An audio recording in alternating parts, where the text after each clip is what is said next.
What's going on, YouTube? Metal Complex here, and today is the final episode of my mini-series, my quest for the perfect folding knife. This is episode 6, Aesthetics and X Factor. This is going to be a really fun episode. I am so excited to talk about this. You guys have all seemed to really enjoy this series. You know, people comment, they're like, "Hey, this is fun. I'm really glad you're doing this," and it gets more views on average than the other videos that I do. So I'm pumped that you guys like this. This is really fun for me to talk about. Each one of these categories, each episode. By the way, there's a playlist. If this is the first one you've seen and you're like, "What the heck is this? Who is this guy?" First, go subscribe to my channel. That would mean the world to me if you want to. But there's a playlist on my channel. There's a whole bunch of them, but there's one that says Quest for the Perfect Folding Knife, and you can go back through and you can watch each one of these in order if you want to get some perspective and stuff. Anyways, each one of these episodes, yes, it's been based on my opinion, but since I'm using the word perfect for folding knife, that just opens a million doors for arguments, because everybody's got, you know, just like anything else, everybody's got their own opinions on this stuff, and that's fine. You know, this is a discussion-based channel. Nothing that I say is definitive. Nothing is law. You know, it's just me saying, hey, here's what I think. You guys agree with me? And some of you are like, yeah, and some of you are like, no, you're an idiot. And that's fine. But this final episode, the reason that this is so exciting to me is because I get to explore everything that made me, you know, that moment where it hits you and you're like, oh my God, I love folding knives. And it's like, you can't really explain exactly what that is. For some people, it is actually just utility, and they care nothing for the aesthetics of the tool that they're using. But for me, aesthetics and X Factor meaning the indescribable quality of something that you are drawn to. For me, that is the main soul. It's the heart of my interest in this hobby. I don't know why I like folding knives so much. I mean, it's a combination of a lot of things. How they look, how they sound, how they lock up, the fact that they are blades. I don't know. But I get to explore that. And my reasons for liking aesthetics and stuff like that, that's totally just me. And it makes no sense to argue. Like, I would never tell somebody, you know, like, why is your favorite color blue? You know, my favorite color is green. It actually is, by the way. That's a silly thing to say. Who cares? Because he likes blue. It's not my business if he likes blue. So that's what we're going to talk about today: aesthetics and X Factor. Now, I'm going to do what I usually do, which is kind of walk you through some stuff that I don't like so much, and try to explain why. So here's an example of a knife that I do not like very much: the Spyderco Delica. Oh man, why? Seriously, the Delica? Yeah, if you've been subscribed to my channel, you know I don't like FRN. You know, Spydercos. All Spydercos are cursed with this in my mind. They are all ugly. They all look like wounded pelicans. You know, that's exactly what this knife looks like to me. It looks like a pelican that was recently hit by a car, and it's just laying there. Is it functionally? Is it a good knife? Oh, yeah, definitely, absolutely. The Delica is a very functional knife, but the blade is ugly and the handle's ugly, and it's made out of FRN, and it's a lockback, and it doesn't have much fidget factor, and it doesn't have all these things that I like. You know, I enjoy a knife that's got a fidget factor, that's fun to play with, that's fun to look at, that feels solid, you know? And the Delica is none of those things. So that's an example of a knife that could never have that X Factor. And you know, if we're talking about my perfect folding knife, yeah, perfect to me doesn't necessarily mean all-encompassing utility. All-encompassing utility that's corresponding directly with what I would use it for on a day-to-day basis. It also absolutely has to have that X Factor and the aesthetics that I want it to have for me to call it the perfect folding knife, you know, in my mind. So this is 100% applicable. Let's move up to a knife that I really, really like, but it does nothing for me aesthetically. The Rat. Oh my gosh, awesome knife. I talk about it on almost every single episode. You guys are probably like, we get it, you like the Rat. So does everybody, who cares? Just for, you know, to make my point, the Rat, it does work. It gets the job done. It's cheap. I don't really care if it breaks. The handle is a handle. The blade is a blade. That's pretty much it. This is just like, you honestly could just take a picture of this and just put knife as a caption and it would work and nobody would think anything of it. That's what this is. It is a knife. It is a tool, whatever. How about another one in that category that I love, but it's just not, it doesn't have that X factor. The Manix 2. Manix 2 is the most expensive knife in my collection that I have no reservations on using. I have a lot of knives that are way, way more expensive than this, but I have reservations on using them. The Manix 2, this thing will get used for just about anything. It was $135 at base, given that it was the black coated one. And then I dressed it up because I was like, man, this thing is such a champion. It's such a good knife. I like it for so many reasons.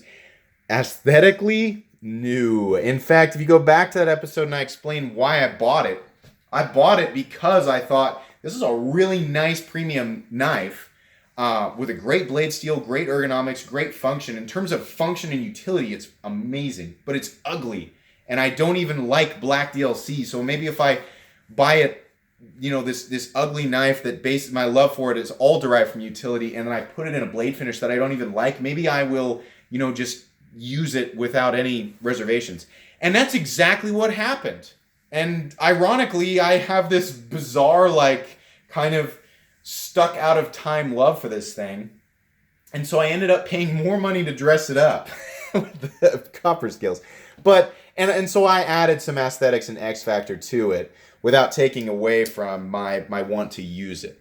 But, the Manix 2, that's where we're at. Cool factor in terms of fidget factor, automatic knives. These two were just shown. Let's see, these are less expensive versions of automatic knives. It's the Boker Kalashnikov and the Lightning automatic. These are around $40. They're super cool in terms of fidget factor. But I've talked about, automatic knives in terms of where I stand on functionality. And while they're just oozing cool factor, they can't be, that switch, I cannot be, the automatic nature of a knife cannot be a part of my perfect folding knife, because I dislike what I perceive to be the disadvantages of an automatic switch more than I enjoy the cool factor of the automatic nature of the knife. Does that make sense? Does what I'm saying make sense? Did the flow of that work? I don't know. I drink a lot of energy drinks, guys. I don't know if you can tell that I seem like high energy. I function like this. People who know me in real life, they're like, yeah, dude, you're like happy and excited all the time. I am. A lot of it has to do with the fact that I love energy drinks and caffeine. So that's I do that. And yeah, I know they're not good for me. I like the sugar-free ones. You guys like those? Anyways, sorry, we're getting off topic here. But anyways, yeah, they're really, really cool, but I couldn't do it. Let's talk about another knife that's just like all cool factor. Maybe a manual knife that's all cool factor and nothing else. Great example right here. This was one that was a gift from David. This entire thing is cool factor to me. You've got the carbon fiber, the black titanium, all these lines here. You've got this amazing, wicked-looking blade shape. This is a Beg Knives Steelcraft Series 3/4 Quaken. Very expensive knife, very premium knife. The entire thing is cool factor, but it doesn't have exactly the aesthetics I'm looking for, and it also doesn't have all of the other elements that I was looking for back in the first 5 episodes. So all cool factor, not exactly what I'm looking for. Here's the most extreme example of that, and one that's actually close. That is the Riot Jack in Damasteel. This is the upgraded version. This knife has, in terms of the blade, oh my gosh, that thing is crazy. It's got Damasteel pivot collars. It's got marbled carbon fiber. It's got flamed titanium flamed titanium integral frame. So all one piece of titanium. It's on bearings. Oh man, this thing is close. I'll tell you that. It's close. But it's too much. You guys have you've heard me talk about my love for things that are monochromatic and kind of boring. The reason that I like that so much is because I actually do enjoy the aesthetics of something that's just kind of not quite as busy. It looks more tool to me, and I kind of like that, but at the same time it's really pretty. And when it doesn't have all of this, like these bright colors and crazy things on there, it makes me feel less bad about the idea of scratching it or messing it up. Or maybe it would hide things like that better. Blemishes, things like that. I have no plans on ever using this knife. Ever. I never, ever will. And then, my Excalibur, as I've come to start referring to this hypothetical perfect folding knife, I probably would never use the Excalibur knife either, but part of the fantasy of it is the idea that it's so perfect to me that I probably would gain the ultimate love from using it. So maybe I should use it if I ever acquire it. I don't know. The Riot Jack is a great example of something that's close, but it's not quite there because it's just too busy. My X Factor and aesthetic enjoyment actually comes from something that's less busy. Some other knives that are, great that you guys see on the channel all the time.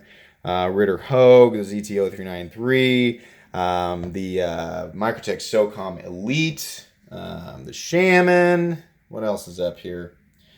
My Hinder XM18 3.5 inch, the S35 one. These are all great.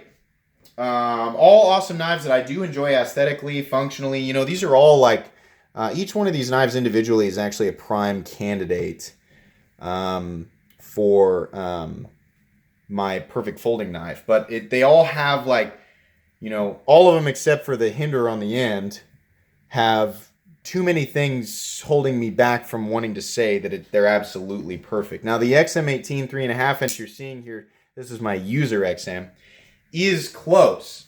It is, but it's not absolute. When that episode where I said if I could only keep one knife, that was kind of partially based on my love and the X factor and what makes me love pocket knives. But it was also based on the idea of, well, if I only had one knife left, I'd have to use it. And the idea behind this one is that it's got the blade steel that I consider to be one of the best user steels out there. It's got a great blade shape and ergonomic design, and function mixed with love is all there. So that's kind of how I concluded there. But I did say, man, for the sake of the video, maybe I should have switched out the scale. This scale right here is just absolute perfection to me in terms of what I love. It just grabs my soul and my heart, and it's like, this is it. I love the fact that this scale is solid titanium. It's not milled out. It adds that heft that I like. It's got a great ergonomic shape to it. It's got the look that I like. It's monochromatic, but it's just dressy enough for me to enjoy it. But it's also textured in a way that adds utility, and it's just, it's so perfect.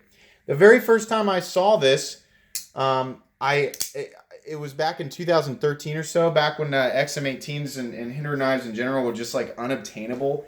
And a titanium scale was even more obscure. So I was just like, oh, I want that. It's so cool. And I told myself, I said, one day I'm going to have that. Well, now I've had way too many of them. But I'm never, ever going to get rid of that scale. I'll tell you this. That's staying with me forever because I love it. And I wish more manufacturers would do that. Between these two knives, these are as close as I've ever been to my idea of a perfect folding knife. Both of these are monochromatic. They're titanium. They've got excellent blade steels. The fact that the tri-way pivot system is a thing here means that I can switch those pivots out to more favor my love for fidget factor. Or if I want to make an ultimate user out of, it would be the top one, then I can switch those out with phosphor bronze, keep the gunk out of there. I also love just the general, like the horse head on there. I like how Rick Hinderer did that. I like the print on the other side where he labels the steel. I like his stonewashing. It's pretty, but it actually does hide blemishes and things. I love the stonewashing on the blade and how it's just slightly different now than the handle. I also love, the hardware that he uses. It's simple, but man, it looks good. Look how nice that looks. Golly. Somebody requested, like, hey, can you do more close-ups of your knives? Yeah, buddy. I have no problem doing close-ups for you. The way that he does the standoffs, I mean, and you watched maybe you watched my guide about the guide to the modularity in the parts between Hinderer knives and ZT Hinderers.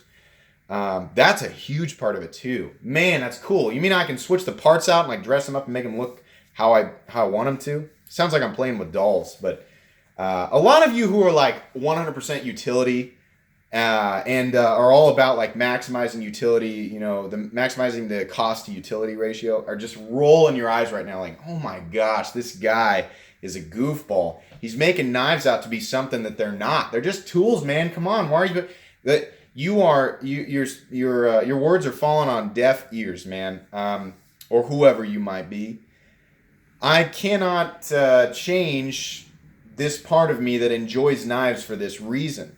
And if there weren't other people out there who thought like me, then Rick Hinder would not be so successful. So you can yell and make fun of us all you want, but the fact that the XM18 is one of the most recognizable pocket knives in this corner of the knife world, this corner meaning the more premium, us snobs over here.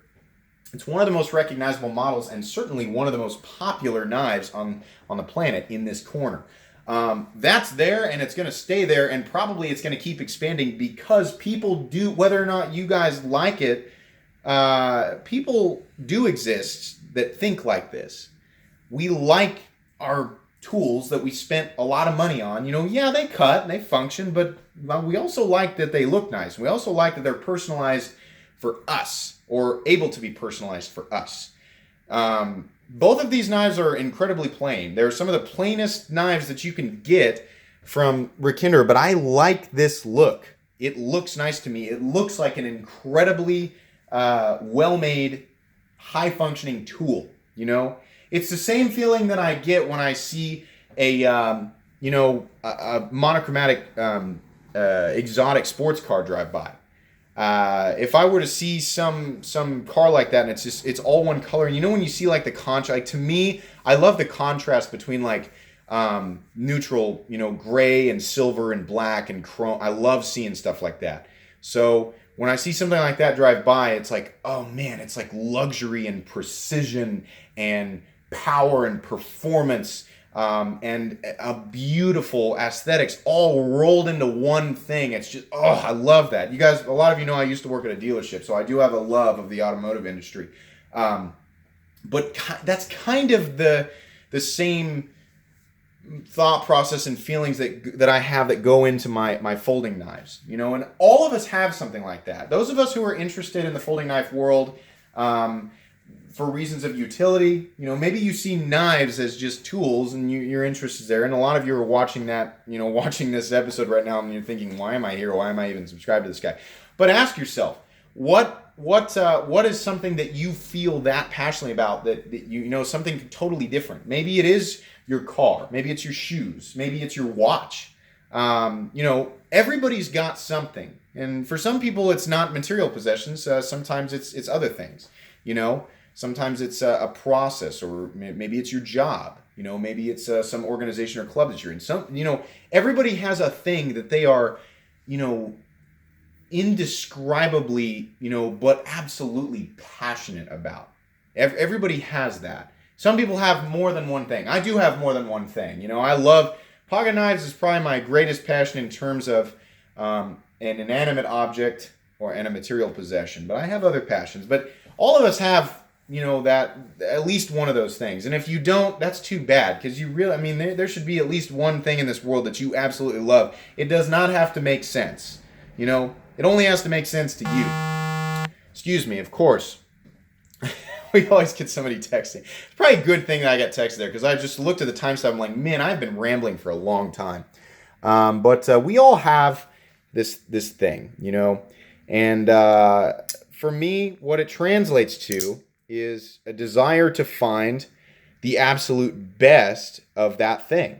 And I have found that so far in Hinderer knives. And I have built two, one Save Queen and one User, of what I enjoy, of what's currently available, So full titanium, the M390 steel and S35VN steel, you can see on this one here. We're rocking S35BN. You've got the bracing lugs, multiple means of deployment, multiple pivot options. It's a frame lock. I mean, you go back through the episodes and that we're close. It's very, very close. It's not perfect, and I don't know if an absolutely perfect folding knife will ever exist. I made a couple attempts at like drawing this stuff. You guys are never gonna see it. I'm never gonna put that on camera. But what I did is I traced around the XM18 and the Ritter Hogue, and I traced around the Spyderco Shaman and the Mannix, all overlapping each other on one piece of paper. And then what I did is I started erasing lines to find an ideal aesthetic combined with an ideal ergonomic piece. Now the problem with that is that there's no engine. All I'm doing is drawing it on paper.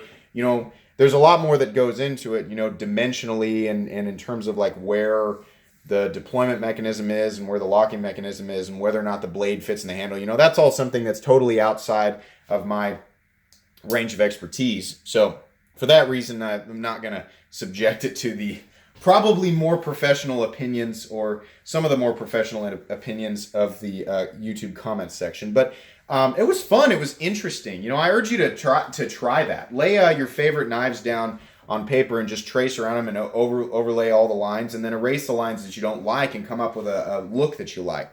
And I'll tell you this, you will find it. You'll find the perfect aesthetic, at least in terms of the silhouette. And then you can fill it in if you want to. But that was an interesting experience. The XM18s are super close to perfect.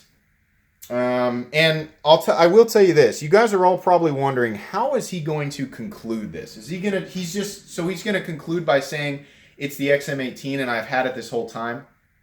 No. I'm aware of a knife that is about to come out that I think is my Excalibur, maybe as close to it that it can possibly be.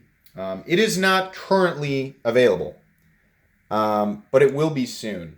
I don't know if that's in a week or a month or 2 months or 3 months, but it's going to be fairly soon. And this is not the final episode of this series. This is the final episode in terms of all the discussion points, but there will be a 7th episode, and I don't know when it'll release, but it will release when I have my hands on this knife, and there will be no, preemptive, like me showing something on Instagram or me giving any hints that I've got it. It will suddenly appear, likely on a Sunday.